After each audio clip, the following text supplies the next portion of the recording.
It's news from heaven. Angels have constant visions of deep truth.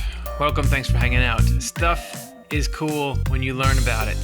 You go start learning about outer space and the way that the planets are and the nebulas and all that. And eventually, once you're 8 episodes of the universe in, you're going to be saying, this is really cool. This is complicated, yet mysterious. There's a lot going on here. And go ahead, start learning about the human body or how life operates or about ecosystems or about even plate tectonics. No offense to people who love those. Eventually, you're going to be saying, dude, there's that wow, that is something. Wouldn't it be that, and wouldn't it be that amped up in the way that the spiritual side of life is organized? If there's this amazing complexity physically, you can't just have it be that it's kind of, things are sort of dumbed down once you get spiritually. It's just kind of like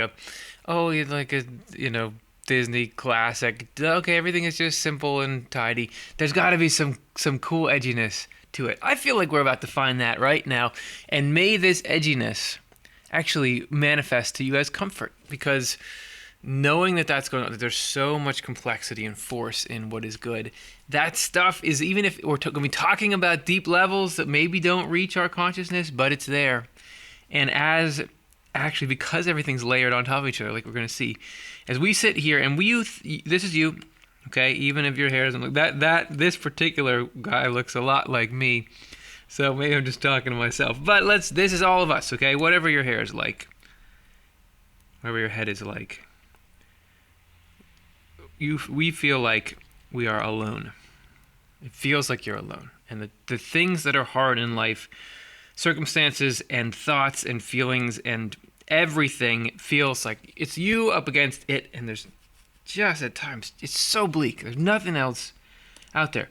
But the reality is that these deeper levels, the truth that we're going to be looking at, it's right here. Our vision is just obscured from it. And so when we're talking about angels and how they stack on top of each other in these amazing ways, just know it's all for the purpose of keeping us safe and protecting our lives and leading us to what's good, even if it doesn't feel like that. This is from Secrets of Heaven. This is 3475. I'm telling you, it's a huge volume. I mean, huge work that comes in a lot of volumes, and there's just good stuff at every turn. It's so nice. 3475. Representations like those in the Word are constantly presenting themselves in the heavens, as I've already said and shown several times. So the Word is the Bible. That's what he's talking about. So, there's some weird stuff in the Bible. There are living creatures. I'm not going to try to draw. I can't draw this stuff fast enough. There are living creatures with multiple eyes in them in the book of Revelation. There are pillars of cloud and pillars of fire in front of the children of Israel. There are burning bushes. There are, there's a lot of fantastical Marvel superhero type stuff in there. There are visions with all kinds of symbolism in them. And while we hear those described in this one particular book, they're not popping up around for us. I mean, for most people. What he's saying is the reason why would the Bible contain stuff that doesn't seem to really happen in life? That stuff happens in the spiritual world. And not just occasionally, it is part of life. They're constantly presenting themselves in the heavens. So what are these representations? What are they? And what do they do? One characteristic of these representations is that spirits and angels see them in much clearer light than the noonday light of the world. So they're really vivid. They're really real. It's not like a dreamy, blurry. This is higher resolution than what we've got going on here. 24K. Another is that when spirits and angels look at the outward appearance, they perceive what it symbolizes on an inward level and further levels within that one. And here's where we're starting down that old rabbit hole. So let's say you've got a representation here. I'll draw a beautiful representation. R for representation. Okay, fine. That takes the magic away. Let's say it's a representation. It's some kind of cool sort of blue flame that probably means something great. Okay. Do you mind if I stay a little zoomed out here for this? No, okay, I'll go in to read it because I don't know how small your phone is. No offense. There are 3 heavens. In the first heaven, they see the superficial appearance of an object and perceive what it means on an inner plane. In the second heaven, they see the object as it is in its inner form and perceive what it's like on a still deeper plane. In the third heaven, they see that still deeper form, which is the inmost. You might think, when Swedenborg talks about something like levels of heaven, you might think, oh, that means here's heaven number 1, and if you go up a bunch of stairs, whoa, look at those spiritual stairs. Didn't I tell you there's cool stuff? Then you go to heaven 2, and then there's some more stairs, and then you go to heaven 3, and it's linear, and they're separate from each other. The heavens exist in the same place. This seems to indicate the heavens exist in the same place, meaning this blue fire appears here. Let's unbox it. Unboxing the blue fire. This blue fire appears here, and around it, this is some spiritual object that through whatever mechanism God is placing in front of these spirits. And there are spirits here that are seeing it. Oh, look at those teeny little spirits. The spirits here are seeing it.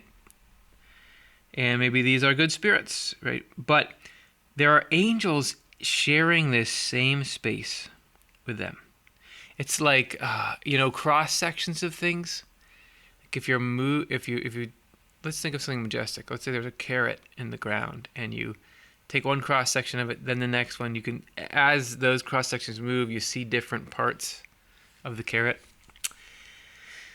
And there are angels within this same space, within here.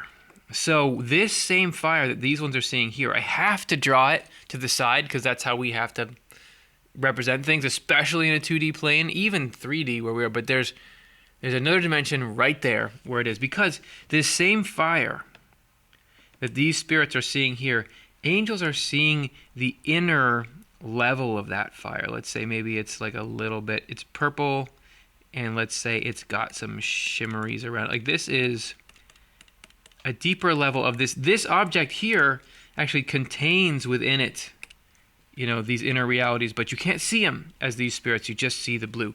But the angels who are occupying the same space, when here this appears to them, this appears to them. Okay? And then it goes on even farther. Let's say, what's a good color? Okay, well, oh yeah, yellow. We'll say, then let's say there's a third one, which is like some kind of, this is like the actual essence of this thing that has this magnificence around it. And there are these, whatever these angels are like here, the celestial angels who can see that. You can see I'm running a little low on palette options here. But this object has that yellow layer within it, and this has it within it. But these angels can't even see that, but these ones see this deepest core. So this, and remember, these are all really here in the same space. So these angels are here, even though just like we're here and we feel like there's nothing around us, but really there are angels right here with us. The Lord, God is right here with us. But we can't tell because it's within. It's within. So it is, these angels are really right here. And these purple line angels, they're not really boxes, but you get it. They're here. This object is all here, but one level, but each, what it is to be a deeper angel is to be on that next level where you perceive it, and the deepest angels perceive it there. Okay, not to get crazy on you, and this isn't even in the text, but I'm going to go ahead and assert it. We here on earth are in this same arrangement. I don't know if it's as one-to-one, but Swedenborg talks about everything on earth. Let's say there's an actual fire here. There's sticks below it, and then here's us. Everything on earth corresponds to something in heaven. So everything physical has a spiritual cause. Could it well be that everything we see physical here, there's like an analog to it in the spiritual world? Like, there's this, the fire that you build here has these layers within it that you don't even really see. I don't know if it's that one-to-one. Again, we don't know the exact mechanism, but I think we are along this continuum. Sorry to dump something that crazy on you. Okay.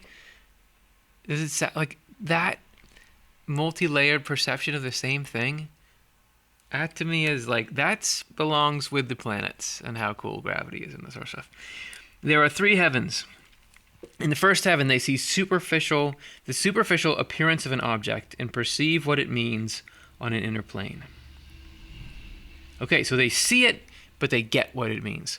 In the second heaven, they see the object as it is in its inner form and perceive what it's like on a still deeper plane. Okay, this is cool. And this does tie in, and you know what's coming next. In the third heaven, they see that still deeper form, which is the inmost. Oh, they don't even perceive past it, I guess.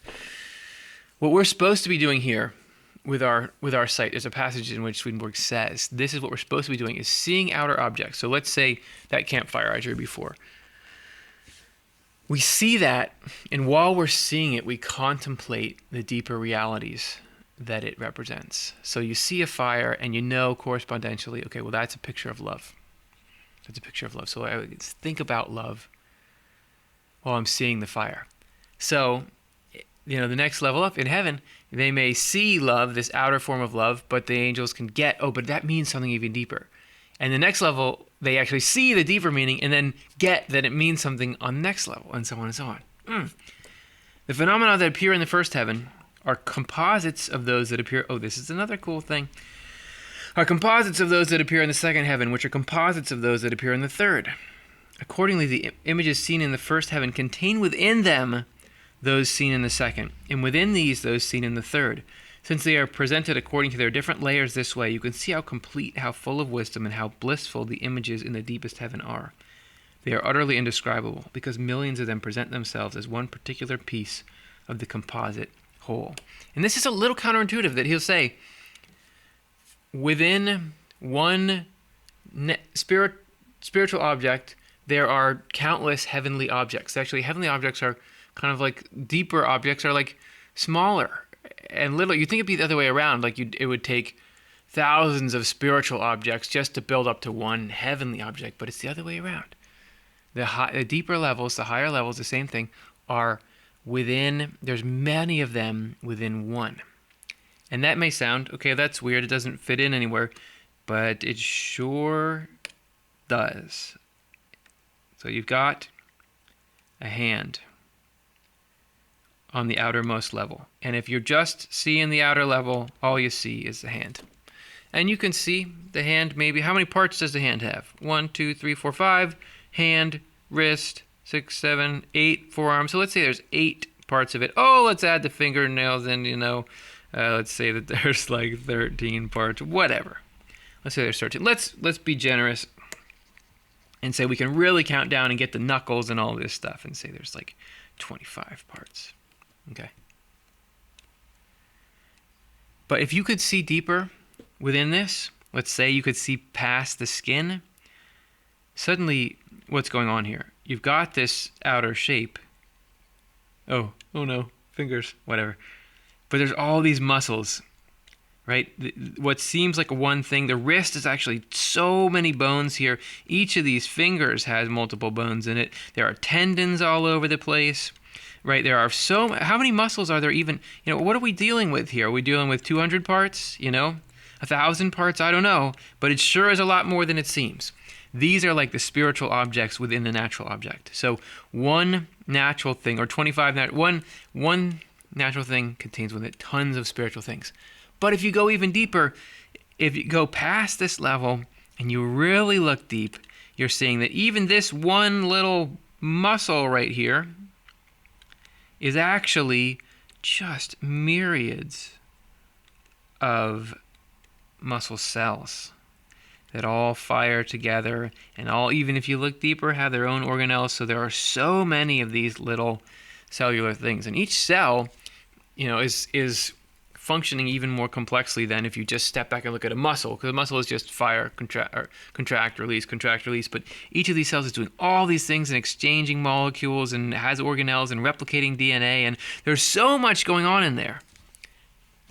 That makes total sense, and it's one of the coolest things about life, so why wouldn't that extend to the spiritual side of life? Come on.